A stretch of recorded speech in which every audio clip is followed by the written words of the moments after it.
ചേട്ടൻ കല്യാണം കഴിച്ചാണോ? അതെ. ഏയ് കല്യാണം കഴിച്ചിട്ടില്ല. എനിക്ക് തോന്നി. ഞാനും കഴിച്ചിട്ടില്ല. സുമേ, ആ തോറിന്റെ പാത്രങ്ങൾ എടുത്തോളൂ. ഇതെന്താണ് മൊബൈലിൽ ഇത്ര പേർക്ക് കാണാൻ? ഞാൻ ഗെയിം കളിക്കുക. 9000 പോയിന്റായി. 10000 ആക്കണം. വേഗാക്ക്. എന്നിട്ടാണ് മാമുണ്ടായി. അതൊരു പാവാ. മൊബൈല് കിട്ടിയാ പിന്നെ ഭക്ഷണം കൂടി വേണ്ട. എന്റെ അനിയത്തിയാ സുമ.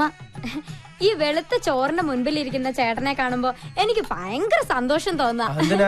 സത്യം പറയാലോ, ഈ ചുറ്റുമതിലിനുള്ളിൽ വന്നേ പിന്നെ ഇതുപോലൊരു കറുത്ത മനുഷ്യനെ ഞാൻ ഇതുവരെ കണ്ടിട്ടില്ല. ഇതിപ്പോ പൂരത്തിന്റെ ഇടയിൽ ആനെ കാണുന്നവരുണ്ടല്ലേ ചേച്ചി. ഈ കറുപ്പ് അച്ഛന്റെയോ അതോ അമ്മയുടെയോ? അച്ഛമ്മയുടെ. എനിക്ക് ഈ കറുപ്പ് ഇഷ്ടം.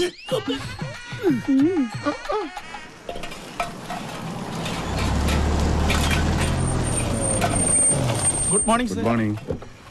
ഞാൻ കരുതി മിന്നുമോളായിരിക്കുന്നു. കൃത്യസമയത്ത് തന്നെ പണികൾ തീരും. നടക്കും സർ. മണലിലൊക്കെ ഇപ്പൊ എന്താ? ഇതാണോ പുതിയ മെറ്റീരിയൽസ്? അതെ സർ, എല്ലാം ഹൈ ക്വാളിറ്റി.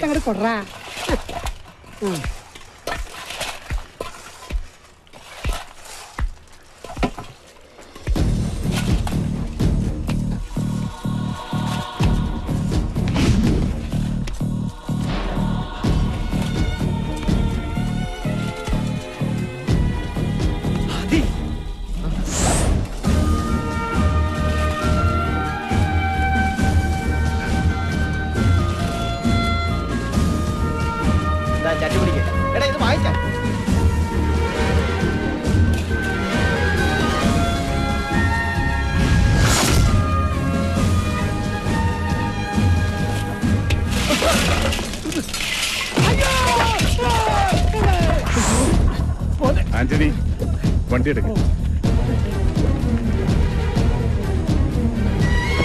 എവിടെ നോക്കിയിട്ടാണ് പണിയെടുക്കുന്നത്? അവിടെ മനുഷ്യൻ ഇവനൊക്കെ പിടിച്ച് പണി കൊടുത്തത്.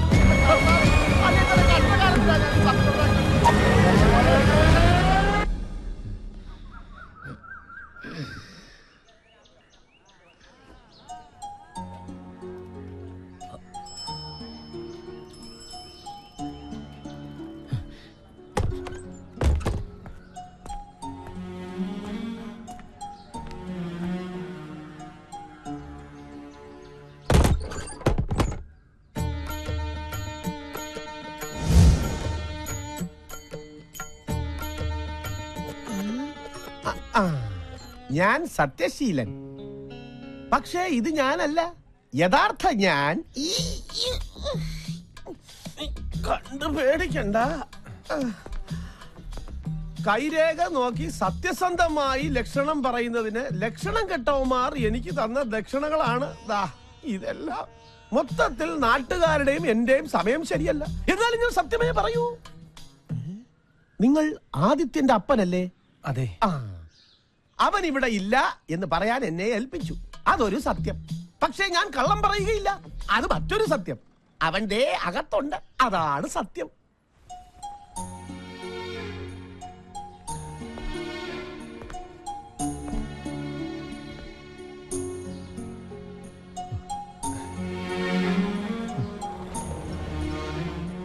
നമ്മുടെ ആനയെ കൊണ്ട് പോലും ഭാരം വലിപ്പിക്കാത്തവനെ അപ്പൻ.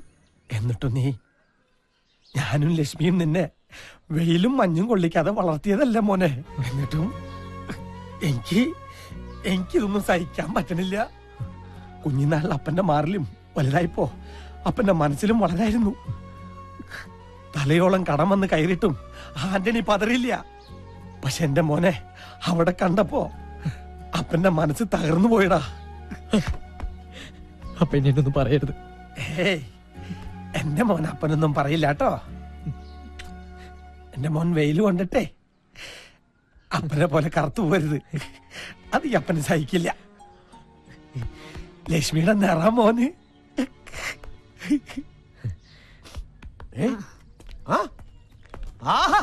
ഹൃദയരേഖയും ദാമ്പത്യരേഖയും പിണങ്ങി കിടക്കുന്നു. നീ ശ്രമിച്ചാൽ കിട്ടാവുന്നൊരു നല്ല ജോലിയായിരിക്കും അത്. മിന്ന് ഗ്രൂപ്പിൽ മാനേജർ ആവാനുള്ള എല്ലാ യോഗ്യതകളും നിനക്കുണ്ട്. പറഞ്ഞു വരുമ്പോൾ നീയും പാതി രാജരക്തത്തിൽ പിറന്നവനല്ലേ. ഹൈ, ഏതെങ്കിലും ഒരു കോവിലകത്തിന്റെ പേരങ്ങോട്ട് പറഞ്ഞേക്കണം. നിന്റെ മുഖത്ത് നോക്കിയാ നീ രാജകുടുംബത്തിലല്ലെന്ന് ആരും പറയില്ല. അപ്പൻ എന്തൊക്കെയാ പറയണേ? അപ്പം പറയണ ശരി. ദൈവം സഹായിച്ച് എന്റെ നിറവും കോലവും നിനക്ക് കിട്ടാതെ പോയത് നന്നായി. വേണ്ടപ്പാ, അപ്പന്റെ മോനാണെന്ന് അറിഞ്ഞിട്ട് കിട്ടുന്ന ജോലി മതി എനിക്ക്. ആദ്യം നമ്മളാരെയും ചതിക്കാനല്ലല്ലോ പോണത്, നമ്മളെല്ലാം എല്ലാരും തോൽപ്പിച്ചത്. അപ്പന് പഴയ ആദ്യമോനെ തിരിച്ചു വേണം. വാചകം അടിച്ച അപ്പനെ വരച്ച വരൽ നിർത്തണ ആദ്യമോനെ. വർമ്മ സാറിനോട് ഞാൻ സംസാരിച്ച് ശരിയാക്കാം. പക്ഷേ തീരുമാനമെടുക്കേണ്ടത് മിന്നുമോളാ. അത് വല്ലാത്തൊരു അവതാര. അവളെ വീഴ്ത്തേണ്ടത് നിന്റെ ഉത്തരവാദിത്ത. അപ്പൻ എന്നെ വഴി തെറ്റിച്ച് അടങ്ങുള്ളല്ലേ? വഴിയാധാരമായ നമ്മുടെ ജീവിതം നമുക്ക് തിരിച്ചു പിടിക്കണ്ടടാ മോനെ. ഇത് എന്റെ ഭാര്യയെ പറ്റി അനാവശ്യം പറഞ്ഞാൽ ഒട്ടുകാലി തല്ലി ഓടിക്കും ഞാൻ. അനാവശ്യമല്ല ചേട്ടാ, കൈരേഖ കള്ളം പറയില്ല. ഈ ചേച്ചിയുടെ കയ്യിൽ അങ്ങനെ ഒരു രേഖയുണ്ട്. ഒന്നിൽ കൂടുതൽ പുരുഷന്മാരുമായി. എന്റെ ചേട്ടാ എത്ര മിന്നു ഭയങ്കരിയാണെന്നല്ലേ പറഞ്ഞത്? അതെ, അവൾ അതിഭയങ്കരമാരെ കാണാത്തോണ്ടാ. ഒറ്റ നോട്ടത്തിൽ ആളെ തിരിച്ചറിയുന്ന മിന്നുവിന് മുഖലക്ഷണം അറിയാമായിരിക്കും. ഞാനും വരാം. എന്തിന്? അവിടെ വന്ന് എല്ലാ സത്യങ്ങളും വിളിച്ചു പറഞ്ഞ എന്റെ അപ്പന്റെ ജോലി കൂടി കളയാനാ? അല്ല, എന്റെ മുഖലക്ഷണം അവളെ കൊണ്ടൊന്ന് പറയിപ്പിച്ചാലോ? ലക്ഷണം കെട്ട നിന്റെ മുഖത്ത് നോക്കിയ നാട്ടുകാര് വേണ്ടുവോളം പെരുമാറുന്നുണ്ടല്ലോ. ജ്യോതിഷം പറിച്ചല്ലോ. അതല്ല, വണ്ടി നിർത്താൻ. ബ്രേക്ക് കയ്യിലല്ലേ ഇരിക്കണേ? ഓ, മറന്നു. ഒരു രാജകുടുംബത്തിലെ അംഗം എന്നൊക്കെ പറയുമ്പോ അറ്റ്ലീസ്റ്റ് ഒരു ടാക്സിയിലെങ്കിലും പോണ്ടേ? എന്ത് ചെയ്യാൻ കാശ് വേണ്ടേ? കാശ് ഞാൻ തന്നിട്ടുണ്ടല്ലോ. എന്ത് 10 രൂപയാ? അത് മതി. ആ സ്റ്റോപ്പിൽ നിന്ന് ആ സിറ്റി ബസ് കിട്ടും. 4 രൂപ 50 പൈസ കൊടുത്താൽ മിന്നു ഗ്രൂപ്പ് ആഫീസിന്റെ മുമ്പിൽ കൊണ്ട് ചവിട്ടി ഇറക്കും. അപ്പൊ ഒരു ചായ കുടിക്കാൻ തോന്നിയാലോ? അതൊന്നും വേണ്ടി വരില്ല. കേട്ടിടത്തോളം അവളെ കണ്ടാൽ ഉടനെ തന്നെ നിനക്ക് തിരിച്ചു വരാൻ സാധിക്കും. അതാദ്യം നിനക്ക് ശരിക്കറിയാൻ ചേട്ടാ. ആദ്യ കാഴ്ചയിൽ തന്നെ ഈ ആദ്യത്തിന്റെ മുന്നിൽ മിന്നു വീണിരിക്കും, അല്ലെങ്കിൽ വീഴ്ത്തിയിരിക്കും. ഓട്ടോ എവിടെ പോവാനാ? ഒന്ന് ക്രോസ് ചെയ്യാനാ. ഒന്ന് പോടാ. നീ പോടാ.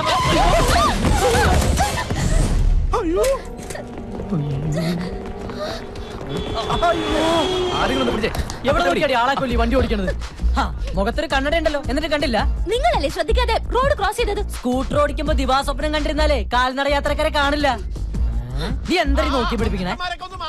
നോക്കടാ. സത്യം പറഞ്ഞാൽ ഇവിടെ നടന്നത് ഈ കുട്ടിയുടെ കുഴപ്പം കൊണ്ടല്ല, അശ്രദ്ധ കൊണ്ട്. അതെ, അശ്രദ്ധ കൊണ്ട് ഇതുപോലെ ഒരിക്കൽ പറ്റിയതാണ് ഇങ്ങനെ. കുട്ടിയുടെ നെറ്റിന്ന് ചോര വരുന്നുണ്ടല്ലോ. ചോര വരുന്നുണ്ടോ? എങ്കിൽ സമാധാനം. എനിക്കുള്ളിലാ പറയും, ഞാൻ തലയടിച്ചാ വീണത്. ഒരു ഹോൾ ബോഡി ചെക്കപ്പ് വേണ്ടി വരും. എന്ന് വേണ്ടെന്ന് വെച്ചാ ചെയ്യാം. എനിക്കൊന്ന് പെട്ടെന്ന് പോണം. അങ്ങനെ പെട്ടെന്നൊന്നും പോകാൻ പറ്റില്ല. പോലീസ് വരട്ടെ, കേസാക്കാം. അല്ലെങ്കിൽ എനിക്ക് തല സ്കാൻ ചെയ്യണം. ഇതെന്താ ഇത്? 500 രൂപ മൂത്ര ടെസ്റ്റ് ചെയ്യാൻ പോലും തികയില്ല. ഈ തല സ്കാൻ ചെയ്യാൻ മിനിമം ഒരു 2000 രൂപയെങ്കിലും വേണ്ടി വരും. തൽക്കാലം അത് മേടിക്കേ. ആഹാ, ഇത് ലക്ഷങ്ങൾ മുടക്കി MBA വരെ പഠിച്ച തലയാണ്. കാണികളെ, നിങ്ങൾക്ക് ഒരു കാര്യം അറിയും, ഈ ഒരു തല കൊണ്ട് വേണം ഒരു കുടുംബത്തെ പോറ്റാൻ. അതിങ്ങനെ മൂക്കത്ത് കണ്ണടം വെച്ച് ആകാശത്തേക്ക് നോക്കി വണ്ടി ഓടിക്കുന്നവർക്കൊന്നും പറഞ്ഞാൽ മനസ്സിലാവില്ല. അയ്യോ, എനിക്ക് തലവേദനിക്കുന്നേ, എനിക്ക് തല സ്കാൻ ചെയ്യണേ. 200 വെച്ചിട്ടാ? ചേട്ടന്റെ ഫയലിതാ. പോവാ. താങ്ക്സ്. ഒരു 500 രൂപ തരുമോ? സോറി, തരില്ല. 400 രൂപ. 5 പൈസ തരില്ല. 200 രൂപ. ഇത് ഞാൻ പണിയെടുക്കാതെ അധ്വാനിച്ചിട്ടൊക്കെ കാശാ. ടാക്സിക്കാരാ, വണ്ടി എടുക്കും. എത്ര പേരുണ്ട്? എനിക്ക് ഒരു പേരേ ഉള്ളൂ, ആന്റണി ആദിത്യവർമ്മ. തന്റെ ഓരോ പറഞ്ഞ വണ്ടി മിന്നു ഗ്രൂപ്പിലേക്ക് ചലിപ്പിക്കും. നമുക്ക് ഇനി കാണാതിരിക്കാം കേട്ടോ. വഴിയിൽ നിന്ന് മാറി നിൽക്കും ഭിക്ഷ.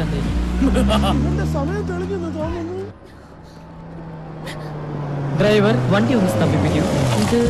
ഇത് അപകടം പറ്റിയ കുട്ടിയല്ലേ? ഹായ് അപകട കുട്ടി. എത്ര പെട്ടെന്ന് 2000 റുപ്പീസ് കയ്യിൽ വന്നത്. ടെക്നോളജിയുടെ ഒരു പോക്കെ. അപ്പോ വീണ്ടും സന്ധിക്കും വരെ വണക്കം.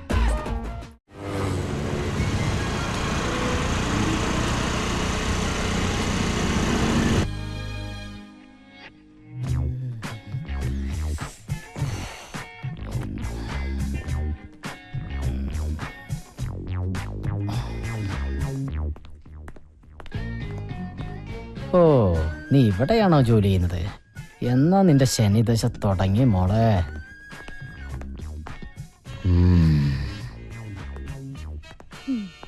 അതെ, നിക്ക്.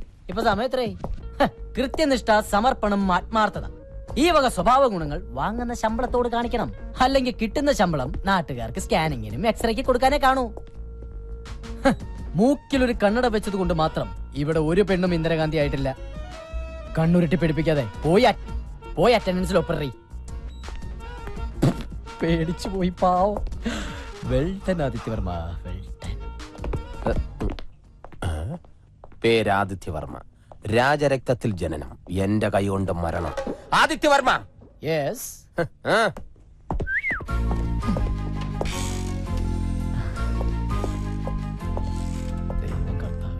Madam, good morning.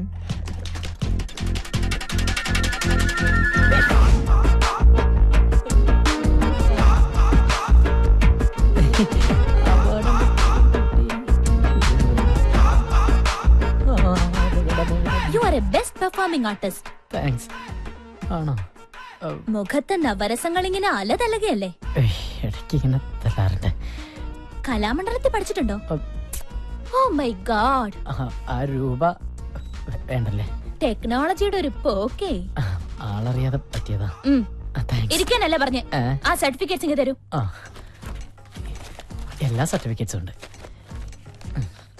നിനക്കെന്താടാ വല്ല മൂൽ എങ്ങനെ മിന്നുമോളെ എല്ലാ സർട്ടിഫിക്കറ്റും ഉണ്ടാ നോക്ക്. സപ്രത്തിന് വേറെന്തോ പറയാൻ വന്നാണ് ഞാൻ പെട്ടെന്ന് മറന്നുപോയി. വേണ്ടായിരുന്നു. ഇതിനകത്ത് സ്കാനിംഗ് റിപ്പോർട്ട് ഇല്ലല്ലോ. സ്കാനിംഗ് റിപ്പോർട്ടോ? ഇവിടെ ജോലി ചെയ്യണമെങ്കിൽ ഹോൾ ബോഡി സ്കാനിംഗ് റിപ്പോർട്ട് നിർബന്ധം. അത് മാത്രം പോരാ, നീ രാജരക്തത്തിൽ പിറന്നാണോന്ന് അറിയാൻ വേണ്ടിട്ട് രക്തം, കഫം, മലം, മൂത്ര എല്ലാം എനിക്ക് ടെസ്റ്റ് ചെയ്യണം. ഇല്ലേ മിന്നു? എത്രയും പെട്ടെന്ന് സ്കാനിംഗ് റിപ്പോർട്ട് കൊണ്ടുവരും. ഇത് മിന്നുവിന്റെ പുതിയ തീരുമാനമാണ്. ഇതറിയാതെ പലരും ഇവിടെ ജോലി ചെയ്യുന്നുണ്ട്. ഞാൻ ശരിയാക്കി തരാം. മാഡം, ആളറിയാതെ പറ്റിപ്പോയ അബദ്ധത്തിന് ക്ഷമ ചോദിക്കുന്നു. അതിനുള്ള ശിക്ഷയാണ് ഈ സ്കാനിംഗ് എങ്കിൽ ഞാൻ ചെയ്തിട്ട് വരാം. പക്ഷേ ഈ വേക്കൻസിയിൽ എന്നെ തന്നെ പരിഗണിക്കണം. ഇയാൾ അധികം സംസാരിക്കണ്ട. പോയി സ്കാനിംഗ് റിപ്പോർട്ടുമായി വാ. എന്നിട്ട് തീരുമാനിക്കാം എന്ത് വേണമെന്ന്. ആദിത്യവർമ്മ, ഒരു ടൈ കെട്ടിയത് കൊണ്ട് മാത്രം ഒരാണും പണ്ഡിറ്റ് ജവഹർലാൽ നെഹ്റു ആവില്ല. ചെല്ലും.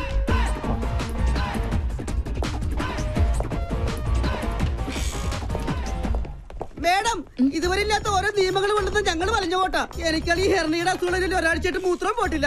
പെട്ടെന്ന് ഇങ്ങനെ സ്കാൻ ചെയ്യണം, മലമൂത്രമൊക്കെ പരിശോധിക്കുന്നത് ഞങ്ങൾ എന്ത് ചെയ്യണം അല്ലേ? ആര് പറഞ്ഞു? ഞാനാണ് പറഞ്ഞത്. അതെ, മിന്നു മനസ്സിൽ തീരുമാനിക്കുമ്പോൾ ഞാൻ മദ്രാസിൽ കാണും.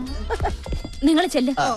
പെട്ടെന്ന് പോകാം. ദേവി സ്കാൻ സെന്ററിൽ ചെന്ന് ടെസ്റ്റ് ചെയ്താൽ മതി. എല്ലാരും പോണമെന്നില്ല. എല്ലാവരുടെ മൂത്രവും കൂടെ ഒരു കുപ്പിക്കകത്ത് ഒഴിച്ചു വാങ്ങിച്ചിട്ട് നീ കൊണ്ടുപോയാൽ മതി.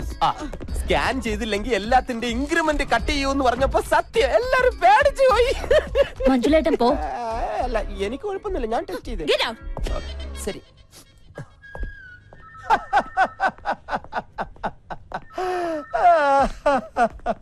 നീ അവളുടെ കയ്യിൽ നിന്ന് ഒപ്പിച്ചത് 2000 രൂപ. അവളെ പേടിച്ച് നീ സ്കാനിങ്ങിന് കൊടുത്തത് 3500 രൂപ. അവളെ ആർക്കാടാ പേടി? പിന്നെ എന്റെ അപ്പനെ ഓർത്ത് ഞാൻ ശ്രമിച്ചതാ. അവളുടെ കയ്യും കാലും പിടിച്ചെങ്കിൽ ഞാൻ ആ GM-ന്റെ കസേരയിൽ നിന്നിരിക്കട്ടെ. അവളെ ഞാൻ വരച്ച വരയിൽ നിർത്തും. അപ്പൊ നീ വരയ്ക്കോ? ഇല്ല, ചെരക്കും. മിടുക്കൻ. നീ ആരാ ആദിത്യവർമ്മ? ഈ സ്കാനിംഗ് റിപ്പോർട്ട് ഡോക്ടറെ കാണിച്ചോളൂ. എന്റെ കുഞ്ഞു തലക്ക് ഇത്ര വലിയ റിപ്പോർട്ട്. 7 ഗുളികനാ, സൂക്ഷിച്ചോ. നീ ഉള്ള ഗുളിക കഴിക്കാൻ നോക്കും. അല്ല, ഞാൻ കൂടെ വരാം.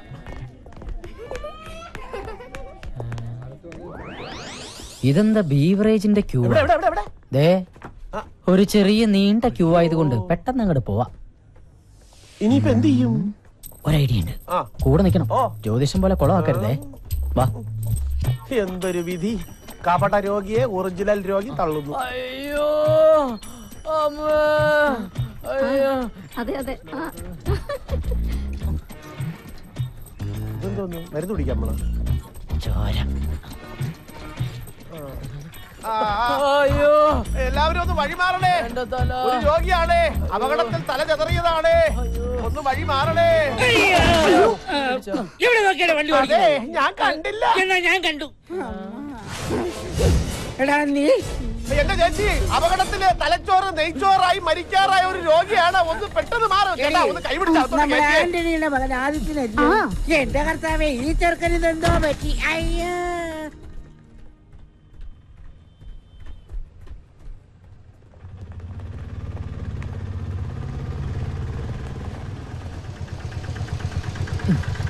ബാലൻസ് താൻ തന്നെ വെച്ചോ. മിന്നു മേഡത്തിന് പോകുന്നു. അയ്യോ മേഡം, അയ്യോ. അതെ, സ്കാനിംഗ് റിപ്പോർട്ട് കിട്ടി. ഫിറ്റ്നസ് സർട്ടിഫിക്കറ്റ് തന്നിട്ടുണ്ട്. എത്ര വർഷം വേണമെങ്കിലും ജോലി ചെയ്തോളാൻ പറഞ്ഞു. തലയ്ക്കൊന്നും ഒരു കുഴപ്പമില്ല. ഇതാണ് എന്റെ തലകൾ. ഇപ്പൊ ഇയാൾക്ക് ആശ്വാസമായല്ലോ. ഇനി സമാധാനത്തോടെ വീട്ടിലേക്ക് പോയിക്കോ. അയ്യോ മേഡം, അങ്ങനെ പറയരുത്. ഇയാളുടെ തല സ്കാൻ ചെയ്യാന്നുള്ളത് എന്റെ ഒരു കുഞ്ഞു പ്രതികാരായിരുന്നു. അത് ഇത്ര പെട്ടെന്ന് താൻ തന്നെ സാധിച്ചായിരുന്നു കരുതിയില്ല. ഓക്കെ, ഭാഗ്യമുണ്ടെങ്കിൽ ഏതെങ്കിലും ഹൈവേയിൽ വെച്ച്. അയ്യോ പോലെ, അങ്ങനെ പറഞ്ഞാ ഈ 2 വീലറിന് തല വെച്ച് ഞാൻ മരിക്കും. എനിക്ക് ഒരു തവണത്തേക്ക് മാപ്പ് തന്നൂടെ? സോറി ആദിത്യവർമ്മ, ചോദിക്കുമ്പോ എടുത്തു തരാൻ മാത്രം എന്റെ മാപ്പ് സ്റ്റോക്കില്ലല്ലോ. അയ്യോ, ഒരു കാര്യം മറന്നു. ഒരു കുടുംബത്തിന്റെ മുഴുവൻ ഉത്തരവാദിത്വം ചുമക്കുന്ന തലയല്ലേ ഇത്? ഇനി ഈ തലയ്ക്കൊന്നും സംഭവിക്കാതിരിക്കാൻ എന്റെ വക ഇതിരിക്കട്ടെ. ഹെൽമെറ്റ് ഇട്ടിട്ട് കാര്യമില്ല മാഡം, ജോലി. ചപ്പിപ്പോയി.